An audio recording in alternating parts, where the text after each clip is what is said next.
Hello everyone, welcome back to Curious Cell. इससे पहली वाली वीडियो में हम फिनेरिया के अंदर सेक्सुअल रिप्रोडक्शन पढ़ चुके हैं। आज हम पढ़ेंगे क्या स्पोरोफाइट फिनेरिया का मतलब स्पोरोफिटिक प्लांट बॉडी। तो जो जाइगोट है, जाइगोट बन चुका था सेक्सुअल रिप्रोडक्शन में, और जाइगोट किसके अंदर प्रेजेंट था? वेंटर के अंदर जाइगोट प्रेजेंट था। अब क्या करेगा जाइगोट जो है, ये है first cell of sporophytic generation, क्योंकि जाइगोट क्या होता है 2n। जैसे ही जाइगोट बनता है स्पोरोफिटिक जनरेशन स्टार्ट हो जाती है और गैमेटोफिटिक जनरेशन एंड हो जाती है। अब जैसे ही फर्टिलाइजेशन हो चुका है, अब जो जाइगोट बन गया, जाइगोट अपने बाहर क्या करेगा, एक सेल वॉल सिक्रीट करेगा, साइज में थोड़ा बड़ा हो जाएगा और कहाँ रहेगा, वेंटर के अंदर ही रहेगा, और यहीं पे अंदर रहते हुए यहाँ पे ही जर्मिनेट करेगा और डेवलप हो जाता है स्पोरोफिटिक प्लांट बॉडी में, या स्पोरोगोनियम बोलते हैं इसे। इसके बाद है कि जो स्पोरोफिटिक प्लांट बॉडी है, स्पोरोगोनियम, उसका स्ट्रक्चर क्या होता है, उसमें कौन कौन सी चीज़ें प्रेजेंट रहती है। जो इसकी स्पोरोगोनियम है फिनेरिया की, वो 3 चीज़ों में डिफ्रेंशिएटेड है। एक तो है फुट, दूसरी है सीटा और तीसरी है कैप्सूल।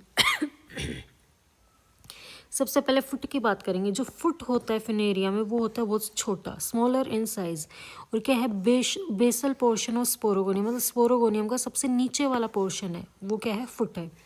कहाँ पे एम्बेडेड रहता है? गैमेटोफिटिक टिश्यू में, क्योंकि गैमेटोफिटिक टिश्यू से स्पोरोगोनियम अराइज रहता है, तो इसका फुट कहाँ पे एम्बेडेड रहेगा? गैमेटोफिटिक टिश्यू के अंदर। काम क्या होता है फुट का? Encourage and absorbing organ. फिर इसके बाद आता है सीटा। सीटा इज मच इलोंगेटेड, बहुत ज़्यादा इलोंगेटेड होता है, सिलेंडर शेप का होता है और टफ होता है। Twisted reddish brown in colour, colour कैसा होगा? Reddish brown. It is more than an inch in length and carries the capsule eight A distal end. देखो यहाँ पे सीटा दिखा रखा है, सीटा अभी यहाँ पे आधा ही दिखा रखा, पर इसका साइज़ क्या रहता है? बहुत बड़ा रहता है। कैसा है? ट्विस्टेड रेडिश ब्राउन कलर का ये होता है, और इसकी लेंथ क्या होती है? बड़ी होती है। और अपने ऊपर ये किसको कैरी करता है? अपने ऊपर ये कैप्सूल को कैरी करता है। जो ये सीटा है, सीटा की जो आउटर लेयर होती है, ये जो आउटर लेयर दिखाई दे रही है, सीटा की जो ये आउटर लेयर है, इसे बोला जाता है एपिडर्मिस। इसके बाहर एक कोटिंग प्रेजेंट रहती है, उस वो कोटिंग किसकी है? क्यूटिकल। ठीक है। मेन फंक्शन क्या है सीटा का? सीटा का मेन फंक्शन है कंडक्शन और सपोर्ट प्रोवाइड करना। ये कैसा होता है? ट्विस्टेड और वेवी होता है और हाइग्रोस्कोपिक मूवमेंट शो करता है, जिसकी वजह से ये स्पोर डिस्पर्जल की प्रोसेस में असिस्ट करता है। मतलब ये सीटा थोड़ा साइज में बड़ा है और ये हाइग्रोस्कोपिक इन नेचर है, मतलब सेंसिटिव टू मॉइस्चर। हाइग्रोस्कोपिक का मतलब है सेंसिटिव टू मॉइस्चर। तो ये जो वेवी पार्ट है, जो ये सीटा है पूरा इसका कंप्लीट, यहाँ से लेके यहाँ तक, ये क्या करता है? स्पोर डिस्पर्जल के टाइम पे वाटर, मतलब हाइग्रोस्कोपिक मॉइस्चर की प्रेजेंस में ये क्या करता है? थोड़ा सा मूव होता है इधर उधर, जिसकी वजह से जो स्पोर्स होते हैं उस, तो वो डिस्पर्स होने होते हैं, उस चीज़ में ये क्या कर देता है? हेल्प कर देता है। ठीक है। इसके बाद आती है कैप्सूल। फुट हो गया, सीटा हो गया, सीटा के बाद है कैप्सूल। जो ये ऊपर वाला पोर्शन है, इसे क्या बोला जाता है? कैप्सूल बोला जाता है। ये पियर शेप स्ट्रक्चर है और कहाँ सिचुएटेड है? Situated at the apex of सीटा। ठीक है। और 3 रीजन्स में डिफ्रेंशिएटेड रहता है ये। एक तो एपोफाइसिस, दूसरा थीका, बीच का ये जितना भी पोर्शन है एपोफाइसिस और ओपरक्यूलम के बीच में, इसे क्या बोला जाता है? थीका। और सबसे तीसरा जो रीजन है वो है ओपरक्यूलम। ठीक है। तो 3 पार्ट हो गए कैप्सूल में, एपोफाइसिस, ये बीच का पोर्शन थीका और ये ऊपर का पोर्शन ओपरक्यूलम। इसके बाद है एपोफाइसिस। एपोफाइसिस क्या है? Expanded basal part of capsule. Capsule का बेसल जो पार्ट है, इसे एपोफाइसिस बोल रहे हैं। इसकी जो आउटर लेयर है वो क्या है? एपिडर्मिस की बनी हुई है। और इसके बीच में क्या प्रेजेंट है? स्टोमेटा प्रेजेंट है। ठीक है। स्टोमेटा एक कैविटी के अंदर ओपन हो रही है, आपको ये कैविटीज दिखाई दे रही होंगी। इन कैविटीज को बोला जाता है सब स्टोमेटल कैविटी। फिर इसके बाद बात करते हैं थीका की। थीका क्या है? Middle fertile part of capsule, इसे क्या बोलते हैं? थीका। आउटर मोस्ट लेयर है इसकी भी एपिडर्मिस की, ये आउटर मोस्ट लेयर है एपिडर्मिस की, पर यहाँ पे कोई भी स्टोमेटा प्रेजेंट नहीं रहते। एपिडर्मिस के अंदर आपको ये लेयर दिखाई दे रही है मल्टी लेयर, ये इधर और ये इधर, इसे बोला जाता है हाइपोडर्मिस। ये है हाइपोडर्मिस, बाहर वाली थी एपिडर्मिस। हाइपोडर्मिस के अंदर जो आपको ये लेयर दिखाई दे रही है, जिसमें कोलन काइमेटस सेल्स है। कोलन काइमेटस या क्लोरन काइमेटस, मतलब ऐसे सेल्स जिनके अंदर क्लोरोफिल प्रेजेंट है।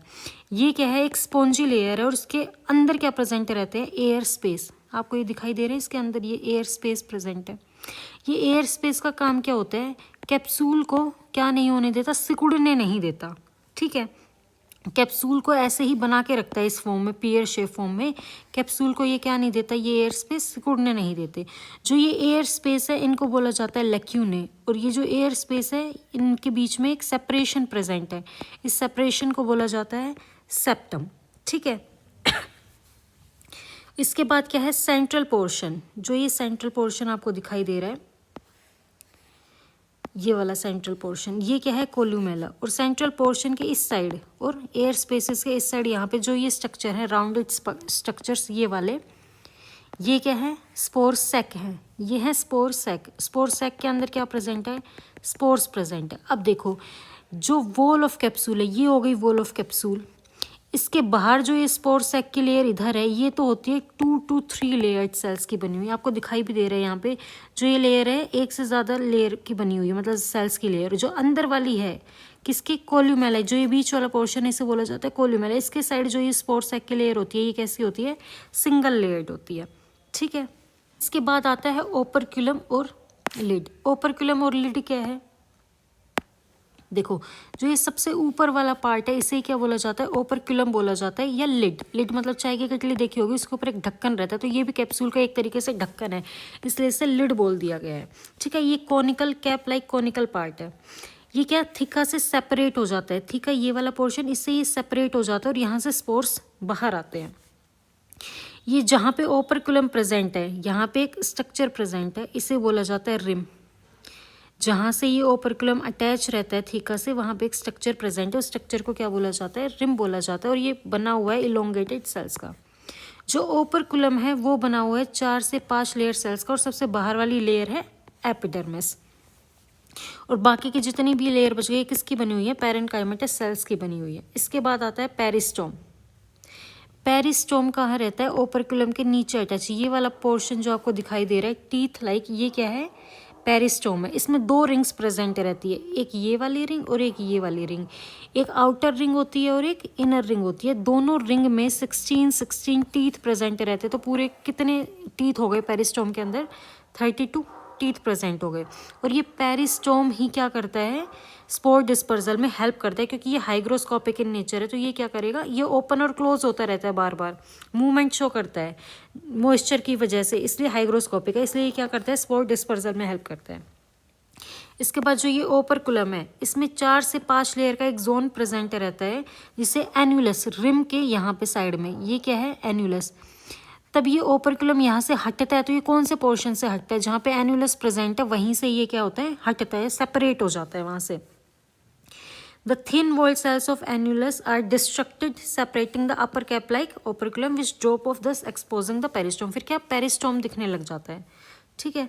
अब डही सेंस ऑफ कैप्सूल। कैप्सूल का डही सेंस कैसे होगा, देखो जैसे ही मैच्योर हो जाती है कैप्सूल, ठीक है, और जैसे ही ड्राई कंडीशंस आती हैं, तो जितना भी अंदर का कंटेंट प्रेजेंट है, ये कैप्सूल है, जितना भी मैंने बताया था, ये सीटा है, ये कैप्सूल का एपोफाइसिस, ऊपर थीका, और ये ओपरक्यूलम वाला हिस्सा, और यहाँ पे पेरिस्टोम, ये ओपरक्यूलम वाला हिस्सा अलग हो गया, ये पेरिस्टोम प्रेजेंट है।